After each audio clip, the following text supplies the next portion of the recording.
Bismillahirrahmanirrahim. Alhamdulillahirabbil alamin. Allahumma shalli wa sallim ala sayidina Muhammadin miftahi babi rahmatillah adada ma fi ilmillah salatan wa salaman daimain bidawami mulkillah wa ala alihi wa sahbihi. Allahumma shalli ala sayidina Muhammadin salatan taftahu biha lana futuhal arifin wa tufaqihuna biha fid din wa ala alihi wa sahbihi. Assalamualaikum warahmatullahi wabarakatuh. Sahabatku, saudara-saudaraku, kaum muslimin dan muslimat dimanapun antum berada, alhamdulillah kita bisa bertatap muka dalam keadaan sehat walafiat. Mudah-mudahan kesehatan lahiriah ini juga ditopang kesehatan batiniah, sehingga kita betul-betul sehat dalam arti yang sebenarnya di dunia sampai nanti ke jannah. Amin, Allahumma amin. Nah, menjadi manusia yang tenang. Pertanyaannya, kalau nggak jadi manusia yang tenang, mau jadi manusia yang seperti apa? Manusia yang kemerungsung kalau bahasa Jawa. Kemerungsung itu dalam bahasa Arabnya al-ajalah. Al-ajalah itu bukan tergesa-gesa. Walaupun salah satu arti al-ajalah adalah ketergesa-gesaan. Ketergesa-gesaan itu hanya salah satu wujud karena orang tidak tenang. Maka dikatakan dalam sebuah riwayat, at-ta'anni minallah wal ajalah minasyaitan, atau kama qala sallallahu. Bersikap tenang itu adalah berasal dari Allah, wal ajalah, dan bersikap tidak tenang, lawannya at-ta'anni tadi, bersikap tidak tenang adalah dari setan. Karena itu kalau kita pengen jadi manusia yang hidupnya itu selalu dalam naungan Allah Ta'ala, pertolongan Allah Ta'ala, rahmatnya Allah Ta'ala, maka kita harus bisa menjadi manusia yang tenang. Nah, caranya bagaimana? Ini yang akan kita bahas bersama. Insya Allah, doakan saya dikasih ilmu yang manfaat, sehingga antum bisa mendengarkan, dapat ilmu yang manfaat, dan manfaatnya berkelanjutan sampai ke jannah. Amin, Allahumma amin. Walaupun pertemuan kita sesaat, pertemuannya nggak lama, mudah-mudahan manfaatnya selama-lamanya. Amin. Kenapa kita jadi tidak tenang?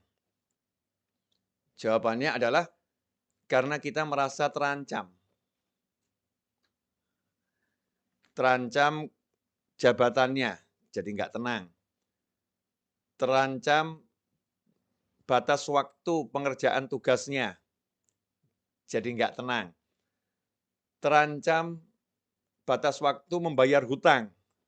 Sudah tiba waktunya, duitnya belum ada, jadi nggak tenang. Ya, semua keterancaman itu membuat kita jadi nggak tenang. Kenapa kita jadi nggak tenang ketika terancam? Karena kita bergantung pada sandaran yang tidak boleh dijadikan sandaran. Jadi kita menggantungkan harapan kepada sandaran-sandaran yang tidak boleh dijadikan sandaran.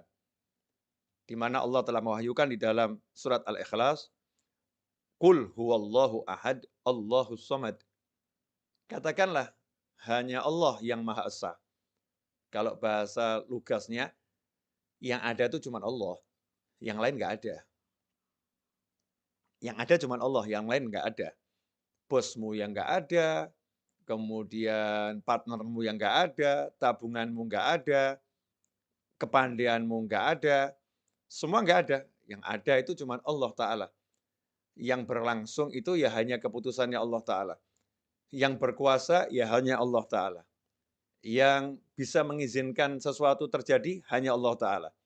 Yang bisa mencegah sesuatu agar tidak terjadi hanya Allah Subhanahu wa Ta'ala. Enggak ada yang lain. Qul huwallahu ahad. Katakan, hanya Allah yang ada. Cuman Allah. Nah, kalau sudah yang ada cuman Allah, Allahus samad. Allah adalah harapan, sandaran, Tuhan yang menjadi tempat bergantungnya segala sesuatu. Hanya Allah, nggak ada yang lain. Kalau udah begitu, kemudian kita jadi tercerahkan. Oh, yang bisa nolong hanya Allah. Yang bisa bantu hanya Allah. Yang bisa menyelesaikan masalah kita hanya Allah. Yang bisa ngasih kita rezeki hanya Allah. yang bisa hanya Allah. Yang mampu membuat jadi tidak bisa hanya Allah. Yang bisa mencegah hanya Allah, nggak ada yang lain. Disitulah kemudian kita menjadi tenang. Kenapa? Karena urusan sama Allah itu semua serba mudah. Nggak ada urusan sama Allah ruwet. Nggak ada susah. Semua serba mudah. Simple. Mau ketemu paling mudah ketemu Allah. Mau ketemu Habib Novel, susah. Ya mesti atur jadwal harinya. Udah harinya datang ke Solo, tiba-tiba Habibnya lagi ngaji online, nggak bisa nemuin tamunya. Ditunggu selesai ngaji online, tamunya ketiduran, Habibnya pergi ke mall, misal gitu kan ya. Wah tadi udah keluar Habibnya ke mall, susah nih mau nemuin Habib Novel. Muncullah kalimat, Habib Novel susah ditemuin. Tapi sejak kapan ada kalimat Allah susah ditemuin? Nggak ada. Nggak ada. Ngomong sama orang yang paling kita cintai, suami atau istri. Masya Allah. Untuk didengar itu susah. Udah ngomong sama suami berkali-kali, nggak pernah didengar. Udah ngomong sama istri ribuan kali, nggak pernah didengar. Tapi kalau ngomong sama Allah, nggak ada kata nggak didengar. Wa huwas sami'ul alim. Ya Allah maha mendengar, maha mengetahui. Allah mendengar. Iblis ngomong aja didengar sama Allah Ta'ala. Apalagi kita. Ya iblis tuh ngomong sama Allah didengar. Allah kalau udah maha mendengar itu nggak pilah-pilah. Yang ngomong itu wujudnya seperti apapun, wujudnya iblis, wujudnya setan, wujudnya siapapun, didengar sama Allah Ta'ala. Nggak dipilah-pilah. Allah maha mendengar. Jadi, kalau hubungan sama Allah, serba mudah. Diperhatikan nggak sama Allah? Allah maha melihat. Kira-kira Allah tahu perasaan saya nggak? Allah Al-Khabir. Ya.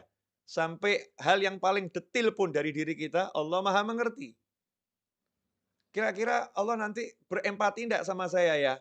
Huwar Rahmanur Rahim. Dia maha pengasih lagi maha penyayang. Lah yang enggak iman aja disayangin, apalagi yang iman. Huwar Rahmanur Rahim. Ya, dia Allah maha pengasih lagi maha penyayang. Saat itulah kita jadi tenang. Karena untuk berhubungan sama Allah, kita nggak harus ke kanan, nggak harus ke kiri, nggak harus ke depan, nggak harus ke belakang, nggak harus naik, nggak harus turun. Tinggal ini, hatinya nyambung ke Allah, selesai. Nah, kalau udah begitu, jadinya tenang. Nggak punya duit, mau bayar hutang. Ini contoh kasus ya. Karena saya banyak yang WA saya gitu, Beb, mau bayar hutang nggak punya duit, gimana ini? Jawaban saya dibayar. Habib ini aneh bener nih, nggak punya duit kok suruh bayar. Iya dibayar. Bayar hutang ini kan ada prosesnya. Proses nomor 1, jangan pernah percaya sama siapapun yang mengatakan kamu mampu bayar hutang. Enggak. Katakanlah kepada siapapun, saya tidak mampu membayar hutang saya. Yang mampu bayar hutang saya hanya Allah Ta'ala, tapi saya akan bayar hutang saya. Tugas saya adalah berniat membayar hutang. Yang nanti membuat saya mampu bayar hanya Allah, nggak ada yang lain. Jangan pernah percaya tabunganmu mampu untuk bayar hutangmu. Wah, itu nanti langsung diuji. Tabungannya tiba-tiba habis, anaknya sakit, habis tabungannya. Selesai. Naudzubillah min dzalik. Jangan sombong. Wah, saya punya tabungan banyak, saya punya aset banyak. Sombong amat kamu. Nah, Tuhanmu asetmu, tabunganmu. Sebentar dihancurkan sama Allah Ta'ala. Galonya luar biasa. Jangan pernah mengandalkan siapapun dan apapun. Saya punya Allah, Allah akan lunaskan hutang saya. Saya berniat bayar hutang. Nomor 1 itu. Ya. Kemudian nomor 2 bagaimana? Minta. Jangan sombong. Yang penting usaha dulu. Salah kamu. Yang penting minta dulu. Karena usaha itu diantaranya memohon pada Allah Ta'ala. Itu usaha. Bagaimana Rasul mengajarkan SAW sebagai utusannya Allah? Utusannya Allah loh ini. Berarti kan wakilnya Allah. Saya kirim utusan ke rumah Ustadz Fakhrul Razi. Berarti wakil saya. Nah itu makna kesaksian bahwasanya baginda Muhammad SAW adalah Rasul, utusan. Ya. Rasul, utusannya Allah Ta'ala. Artinya semua yang dari Rasul nggak mungkin salah. Karena semua yang dari Rasul dari Allah. Makanya kalau sampai mengatakan, ngapain memuliakan Rasulullah? Muliakan Allah, itu aneh. Memuliakan utusannya Allah, itu namanya memuliakan Allah Ta'ala. Kalau saya ngutus seorang ke rumahnya Ustadz Fakhrul Razi, kemudian Ustadz Fakhrul Razi dikasih tahu, ini utusannya Habib Novel. Kemudian beliau mengatakan, saya hormati Habib Novel. Kalau kamu tidak, oh saya marah. Kalau mau hormati saya, hormati utusan saya. Itu saya utus, sudah saya pilih. Kan begitu. Saya utus, sudah saya pilih. Bukan sembarang orang yang saya utus. Sementara Allah katakan, Allah utus manusia yang terbaik sebagai penutup utusan di akhir zaman. Sampai kapanpun. Penutupnya adalah baginda Muhammad SAW. Utusannya Allah Ta'ala. Diberi utusan yang the best buat kita semua. Nah, bagaimana kita memperlakukan utusan Allah ini, SAW? Kita menganggapnya manusia biasa, naudzubillah min dzalik. Kita harus menempatkan biasa sebagai penghubung kita pada Allah Ta'ala. Kalau saya mau dekat sama Allah, ya beliau ini penghubungnya. Kalau saya mau sukses dunia akhirat, ya ini yang punya semua informasinya ada pada baginda Muhammad SAW. Karena Allah berbicara dengan kita semua lewat baginda Muhammad SAW yang membumikan ajarannya Allah Subhanahu Wa Taala kepada umat manusia. Nah, Rasul ternyata ngajarin mudah. Mau hutang mau lunas, siapa yang berhutang dengan niat untuk melunaskan hutangnya, maka Allah akan lunaskan hutangnya. Siapa berhutang dengan niat untuk tidak melunaskan hutangnya, maka Allah akan hancurkan hartanya. Kama qala sallallahu. Ngeri. Bukan cuman nggak lunas tuh, bahkan hancur hartanya. Bisnisnya akan remuk semua. Kalau niatnya nggak baik. Tapi kalau niatnya baik, mau melunaskan hutang, Allah akan melunaskan hutangnya. Nomor satu itu. Kemudian nomor dua, suruh baca doa. Banyak sekali doa dan amalan dari Nabi Muhammad SAW. Ada yang menjadi amalan dibaca tiap pagi. Ada yang dibaca tiap selesai sholat. Amalkan semua itu. Yang amalan pagi hari diamalkan untuk pelunas hutang. Amalan selesai sholat diamalkan untuk pelunas hutang. Ya, kemudian apa lagi? Melunaskan hutang orang lain. Maksudnya kalau kita punya piutang nih, ya kita jadi manusia yang juga baik sama orang-orang yang nggak bisa bayar. Dah, kamu saya lunaskan. Walaupun kita masih punya hutang banyak ini. Tapi ini orang-orang susah semua, nggak bisa bayar. Kita lunaskan. Nah, nanti kalau kita udah begitu, ini tahap level awal dasar udah kita jalankan, maka rahmat udah datang tuh. Rahmati qaribum minal muhsinin. Rahmatku dekat dengan orang-orang yang suka berbuat kebajikan, orang-orang ihsan. Nah, tahap berikutnya mulai usaha. Ini tadi ya semua kan satu paket ya, jangan dipilah-pilah. Jangan dikasih jarak 2 tahun kemudian baru usaha, bukan loh ya. Bukan urutan waktu 2 tahun kemudian, 3 tahun, enggak. Segera langsung, usaha. Ini usaha saya untuk melunaskan hutang saya dengan izin Allah Ta'ala. Nah, nanti Allah akan apa? وَالَّذِينَ جَاهَدُوا فِينَا لَنَهْدِيَنَّهُمْ سُبُلَنَا وَإِنَّ اللَّهَ لَمَعَ الْمُحْسِنِينَ. Janjinya Allah Ta'ala, وَالَّذِينَ جَاهَدُوا فِينَا, dan barang siapa sungguh-sungguh menempuh jalan kami, salah satunya ini, sungguh-sungguh menempuh jalannya Allah Ta'ala dalam melunaskan hutang. Itu kan ya, salah satu contoh. Walladzina jahadu fina lanahdiyannahum subulana. Maka kami akan tunjukkan, kami bimbing. Kalimatnya itu lanahdiyannahum dengan lam taukid, nun taukid. Kami sungguh akan bimbing dia menempuh jalan kami. Enggak suruh jalan sendiri. Allah enggak cuma kasih jalan, ini jalannya terus jalan sendiri, enggak. Jadi kalau hidayah itu selalu dengan bimbingan, guide, al-hadi. Selalu membimbing, enggak ditinggalkan. Dibimbing untuk menempuh bukan satu jalan, jalan-jalannya Allah Ta'ala. Sehingga orang yang sudah menerapkan syariatnya Nabi Muhammad SAW tidak akan pernah kehilangan ide, tidak akan pernah kehabisan cara, tidak akan pernah kehabisan jalan, karena Allah bukan bimbing dia satu jalan, Allah akan bukakan miliaran jalan. Nih. Nah kalau begitu ya tenang saja.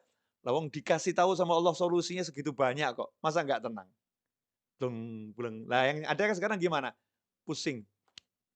Mata gelap, nggak ada solusi. Gimana ini? Mentok, taunya cuma satu jalan. Jalannya apa? Cari duit. Lupa sama yang ngasih duit. Yaitu Allah Subhanahu wa Ta'ala. Nah ini tenang ini kalau kita mau kembali pada Allah Subhanahu wa Ta'ala. Kalau kita nggak mau kembali sama Allah, nggak bakal tenang. Apapun yang kita andalkan akan buat kita susah. Apapun yang kita harapkan akan membuat kita menjadi galau, resah. Tapi kalau kita kembali pada Allah Ta'ala, bersandar sama Allah Ta'ala, maka selesai masalah. Contoh, ini contoh bersandar sama Allah. Kita masih ingat betul dalam hadis disebutkan, ada 3 orang berteduh di dalam sebuah gua, ya sebuah gua di sebuah bukit. Saat berteduh, tiba-tiba, ada batu yang jatuh dari atas gunung itu, menutup persis di mulut gua, tanpa celah. Ketiga orang di dalamnya tidak bisa keluar. Batunya besar. Ya naluri manusia berusaha menggeser batu. 3 lelaki perkasa menggeser batu yang besar. Gotong royong bertiga itu dorong, batunya enggak gerak, orangnya yang terpental. Tuh, wah, orangnya yang gerak, batunya enggak. Kenapa seperti itu? Karena batunya terlampau besar.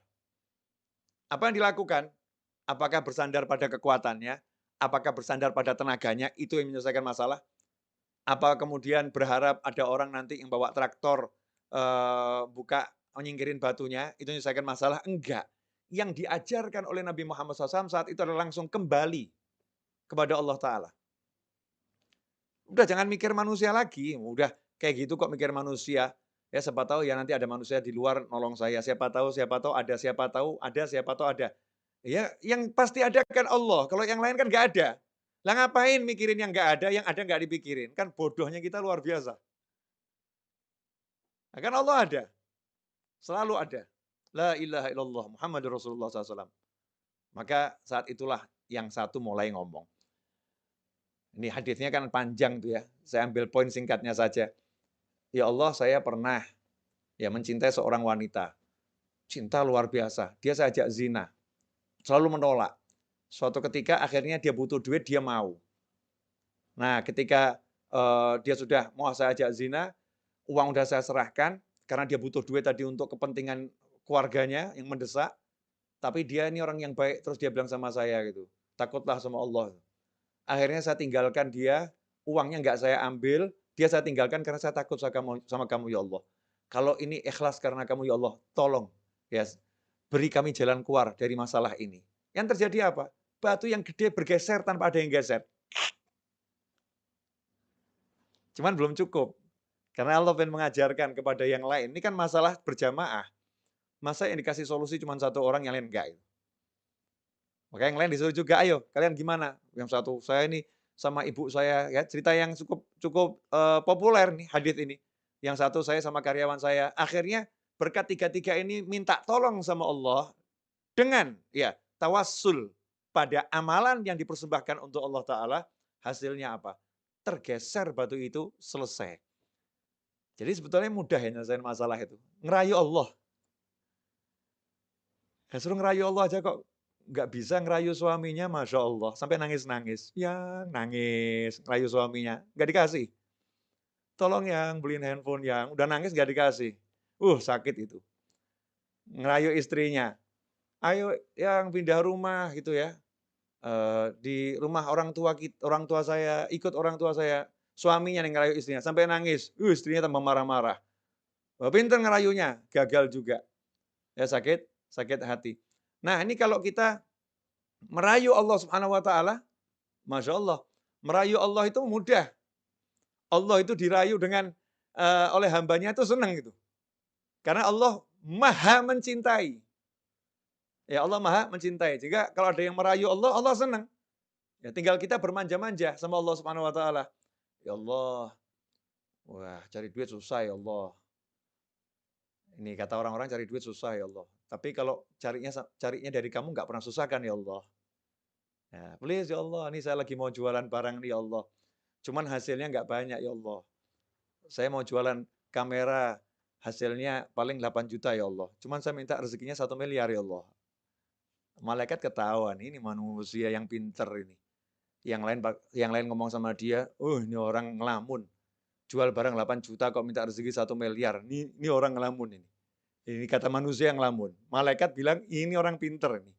Karena dia mintanya sama Allah, bukan sama kamera yang mau dia jual.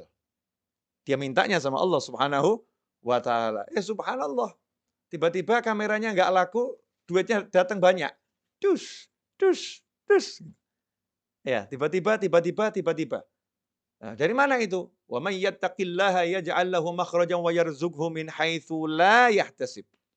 Siapa bertakwa kepada Allah. Jadi jangan terbiasa sama teori-teori yang diajarkan sama yang mengajarkan itu loh. Tapi terbiasalah dengan bukan teori, tetapi hukum pasti dari yang maha menciptakan kita semua, yaitu Allah Subhanahu wa taala. Hukum pasti dari utusannya Allah Subhanahu wa taala, yaitu baginda Muhammad SAW. Yang lainnya itu teori. Kalau Rasulullah SAW adalah hukum pasti. Kalau Allah hukum pasti. Teori banyak salahnya, perlu diuji. Tapi kalau hukum pasti, nggak mungkin salah. Karena itu wahyu ilahi dan sabda Nabi Muhammad SAW. Enak kan? Allah bilang nih sama kita semua. Ya, tapi yang diajak bicara yang iman loh ya. Kalau nggak percaya ya terserah, bukan mukmin. Oh, kita ini mukmin semua kan. Nah, mukmin diajak bicara sama Allah. Kalau nggak iman ya ngapain saya ajak bicara? Ini yang diajak bicara yang beriman. Wa may yattaqillaha, kalau udah bicara iman jangan pakai akal. Ini akal nih suka membuat orang yang beriman jadi rusak imannya. Iman itu yang membedakan antara mukmin sama orang yang nggak mukmin. Yang nggak mukmin pakai akal saja.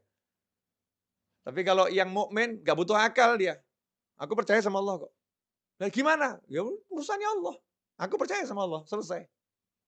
Itu mukmin. Walaupun orang yang beriman akalnya dipakai untuk menambah keimanannya. Ya, untuk memperkuat keimanannya, untuk menyampaikan kepada orang lain agar bisa menjadi beriman pula. Tetapi ketika dia beriman, dia nggak butuh akal gitu. Dia cukup membutuhkan hatinya yang meyakini Allah Subhanahu wa taala. Subhanallah. Wa may yattaqillaha. Allah yang bilang nih, dan barang siapa yang bertakwa kepada Allah. Takwa itu gampang kok. Saya bilang takwa itu susah. Walaupun kita kan takwanya masih ya begini begitu, tapi takwa itu gampang. Simple. Yang diperintah jalankan, yang dilarang tinggalkan. Selesai toh. Kayak gini loh, kayak gini. Wah, zaman sekarang ini mau ke mall aja susah nih. Mesti punya aplikasi Peduli Lindungi. Mesti harus sudah divaksin. Mau ke mall aja susah. Nggak susah toh ya? Ya jalankan saja peraturannya. Kalau kamu sudah vaksin, punya aplikasi Peduli Lindungi, kamu ke mall, mudah, nggak susah. Kan gitu. Nah, begitu pula dalam kehidupan kita dengan Allah Ta'ala. Simple. Kamu laksanakan perintah Allah, kamu jauhi larangan Allah, Allah laksanakan janjinya kepadamu. Wa may yattaqillaha, apa yang didapatkan? Yaj'al lahu makhraja. Hal yang paling ruwet dalam hidup manusia itu kalau jalan buntu. Betul ya? Jalan buntu. Ngelamar anaknya orang, ditolak, jalan buntu. Pusing dia. Ngelamar kerjaan di kantor, jalan buntu, pusing dia. Ya, mau bayar hutang nggak ada duit, jalan buntu, pusing dia. Maka janjinya Allah Ta'ala buat yang percaya sama Allah, yang mau ikuti aturannya Allah Ta'ala, wa may yattaqillaha, siapa takwa sama Allah, apa yang Allah janjikan nomor satu? Yaj'al lahu makhraja. Don't worry. Jangan khawatir. Ojo wedi. Jangan takut kamu. Ya, jangan takut. Kenapa? Yaj'al lahu makhraja. Dia Allah akan selalu. Oh, ini harus digaris bawah ini. Dia Allah akan selalu yaj'al lahu, memberikan kepada dia yang bertakwa pada Allah Ta'ala makhraja, jalan keluar. Batu nutupin segede apapun, orangnya bertakwa, Allah kasih jalan keluar. Kehidupan dunia sengeri apapun, orangnya bertakwa, Allah kasih jalan keluar. Makanya buat orang yang bertakwa, tenang. Yang lain heboh, ini gimana, ini bagaimana. Tenang dia. Nanti saya akan diberi solusi sama Allah. Nanti saya akan diberi solusi sama Allah. Yang lain nanya, lah solusinya bagaimana? Solusinya apa? Ya kan nanti Allah yang kasih. Ngapain saya pikir sekarang? Yang ngasih Allah kok saya yang mikir. Tuh, seperti Nabi Musa alaihissalam. Nabi Musa sama Bani Israel ketemu lautan yang luas. Umatnya bingung waktu itu. Gimana depan lautan, belakang Fir'aun ngejar. Nabi Musa santai. Ya. Kalla inna ma'ya rabbi sayahdin. Kalla. Sungguh nggak mungkin kita celaka. Inna ma'ya rabbi. Allah bersamaku. Sayahdin. Nanti dia Allah akan beri saya petunjuk. Nanti dia Allah akan beri saya petunjuk. Hasilnya apa? Dikasih sama Allah solusi. Jalan keluar. Jalan keluarnya bagaimana prosesnya? Simple. Nggak ribet. Nggak cari pasukan. Nggak cari relawan, nggak cari tambahan manusia untuk bantu perjuangan, nggak cari A sampai Z. Ya, memakai yang sudah ada di tangan. Yang ada di tangan Nabi Musa alaihissalam, nggak jauh-jauh loh. Ya udah tongkatmu pukulkan ke laut. Solusi yang nggak masuk akal manusia. Dek, laut terbelah, Nabi Musa dan pengikutnya selamat, Fir'aun tenggelam dan binasa. Diabadikan sampai akhir zaman dan sepanjang masa. Selesai masalah. Ya ja'allahu makhraja. Selalu diberi solusi oleh Allah Ta'ala. Selalu diberi jalan keluar oleh Allah Ta'ala. Gak cukup itu. Plus, وَيَرْزُقْهُ مِنْ حَيْثُ لَا يَحْتَسِبْ. Dan Allah akan selalu beri dia rezeki yang gak pernah bisa diperhitungkan oleh dia ataupun yang lain. La yahtasib. Jadi orang yang dekat sama orang bertakwa ini kalau kalkulasi rezekinya pasti pusing. Udah lah, gak mungkin ketemu. Mau pakai jurus model apapun. Kok bisa ya? Kok bisa? Nanti kok bisa gitu. Karena Allah suka ngasih surprise sama hambanya yang bertakwa. Surprise. Surprise. Gitu. Allah ngasih kejutan. Nih. Sampai kita bingung nih. Bertubi-tubi dikasih rezeki sama Allah Ta'ala. Min haitsu la yahtasib. Dari arah yang gak pernah bisa dia perkirakan. Dia sehebat apapun punya ilmu, apa tuh Mas Eto, kalau untuk memprediksi namanya apa itu? Kita kalau misalnya punya data, apa itu istilahnya itu, seperti Google tuh punya, kalau Google bisa bagus itu karena punya, bukan AI Mas itu. Namanya, ilmunya kalau di matematika itu, saya sudah nggak sekolah soalnya. Apa nih Mas Seto, atau ini siapa pemirsa yang tahu nih? Ya, coba ditulis di chat. Apa namanya itu? Statistik, ya ketemu. Nanya sama kalian gak dijawab, udah nanya sama langit. Statistik. Gitu. Ilmu statistik. Ya, walaupun dia punya data yang lengkap, ya kehidupan Pak Yai ini dari umur sekian sampai sekian didata semua koleganya sampai terus dia perkiraan saya hari ini Pak Yai, Habib, Ustadz, ya Fulan atau Fulanah akan dapat rezeki dari arah sini. Allah akan kasih arah yang lain. Yang ngasih aku bukan statistikmu. Aku udah bilang, yaj'allahu makhraja wa yarzuqhu min haitsu la yahtasib. Udah la yahtasib, udah jangan kamu hitung. Jangan kamu pikir. Jangan kamu cari-cari, nggak bisa. La yahtasib. Allah udah bilang, nggak pernah bisa diduga rezekinya orang yang bertakwa. Nggak bisa, itu Allah menunjukkan kemampuannya memberi rezeki. Allah menunjukkan kemaha kuasaannya dalam beri rezeki. Allah menunjukkan otoritasnya kepada manusia. Kamu nggak bisa, hanya aku yang bisa. Asyik itu. Min haitsu la yahtasib. Jadi tenang, orang bertakwa itu nggak pernah mikirin rezekinya hari ini atau besok. Tugasnya apa? Jalankan perintah, tinggalkan larangan. Perintahnya suami cari nafkah. Ya, cara cari nafkah keluar ke pasar misalnya. Ya keluar ke pasar. Perintahnya ketika keluar ke pasar bagaimana berdoa. Perintahnya ketika di pasar bagaimana? Baca doa, jaga pandangan, jaga pendengaran. Cari rezeki ke pasar, ngerumpi, gunjing, ghibah, namimah. Masya Allah. Teriak-teriak, saya tiap hari udah ke pasar, saya udah kerja. Kamu kerja nggak pakai caranya Allah? Bagaimana kamu dapat rezeki yang surprise? Makanya rezeki kamu ya hitung-hitungan tadi. Pusing kepalanya. Ya, pusing kepalanya. Ikhwani rahimakumullah. Nah, ini yang perlu dipahami, bahwasanya kalau orang udah percaya sama Allah Ta'ala, tenang hatinya. Dia nggak akan pilih cara-cara yang lain. Mau pakar A sampai Z yang nggak ngurus, yang dia urus caranya Allah, cara Rasulullah SAW. Nah, nanti termasuk caranya Rasulullah, itu caranya ulama. Ya bagaimana pendapat para ulama, bagaimana petunjuk para ulama, hidupnya hanya begitu. Oh hidup ini singkat kok, mohon maaf loh ya. 60-70 tahun itu rata-rata umur kita. Wong hidup sampai 60-70 tahun kok cuman dibuat mikir cari duit, itu kan bodohnya kita luar biasa. Oh duit tuh nggak usah dicari ya, pasti datang kok. Tapi ya usaha.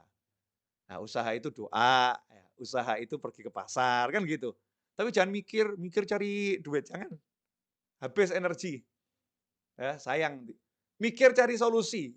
Nah ini juga kebodohan kita. Solusi kok dipikir. Solusi itu diberi. Yang beri siapa? Ya ja'allahu makhraja. Yang beri Allah. Yang ngasih masalah Allah, yang beri solusi Allah. Selesai. Loh, cara mintanya sama Allah bagaimana? Ya, cara mintanya takwa, gampang. Jalankan perintah, jauhi larangan. Selesai.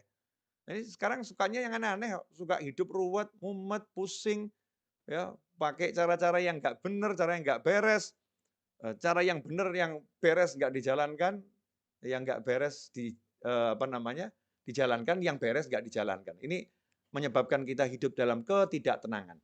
Maka untuk menjadi manusia yang tenang, kita harus betul-betul Qul huwallahu ahad, Allahus somad. Nah, insya Allah 30 menit saya berbicara ini barokah, ya, manfaat, kendati seperti yang tadi saya sampaikan, singkat, ya, mudah-mudahan manfaat, dan sampai nanti jannah manfaatnya nggak berhenti. Terus, ya, terus nyambung manfaatnya, karena kita bersama-sama belajar untuk menjadi manusia yang ingat kembali bahwasannya untuk menjadi tenang, mudah kembali pada Allah, maka kita akan menjadi tenang setenang-tenangnya. Jazakumullah khairan Ustaz Fakhrul Razi atas waktunya, atas kesempatannya. Insya Allah kita ketemu lagi di waktu yang akan datang, dan semoga Ustaz Fakhrul Razi beserta sekolahannya, ya, beserta guru-guru yang di sana, wali murid, semua yang bekerja di sana, diberi oleh Allah Ta'ala kemudahan dalam segala hal yang diridhoi Allah Ta'ala, dijauhkan dari segala kesulitan, dari segala petaka, musibah, diberi kesehatan lahiriah dan batiniah, dijadikan anak didiknya bisa menjadi orang-orang yang semakin bertakwa pada Allah Subhanahu wa taala, dan mudah-mudahan diberi rezeki zahiran wa batinan, berlimpah ruah, datang dari segala arah tanpa susah payah, dan insya Allah kita semua oleh Allah Subhanahu wa taala dijadikan sebagai orang-orang saling mencintai di jalan Allah, orang-orang saling menyayangi di jalan Allah, saling mengunjungi di jalan Allah, dan kelak kita dipertemukan dengan baginda Muhammad sallallahu alaihi wasallam, dan semoga setelah usia panjang dalam semua kebaikan, kenikmatan, ketaatan, keridhaan, kebaikan, kekayaan, kemudahan, kesenangan, kita diberi akhir usia husnil khatimah. Wassallallahu ala sayyidina Muhammadin wa alihi wasallam walhamdulillahi rabbil alamin. Amin. Walafu minkum, saya undur diri, Ustaz Faurozi dan kawan-kawan. Insyaallah kita bertemu kembali di lain kesempatan. Wassalamualaikum warahmatullahi wabarakatuh.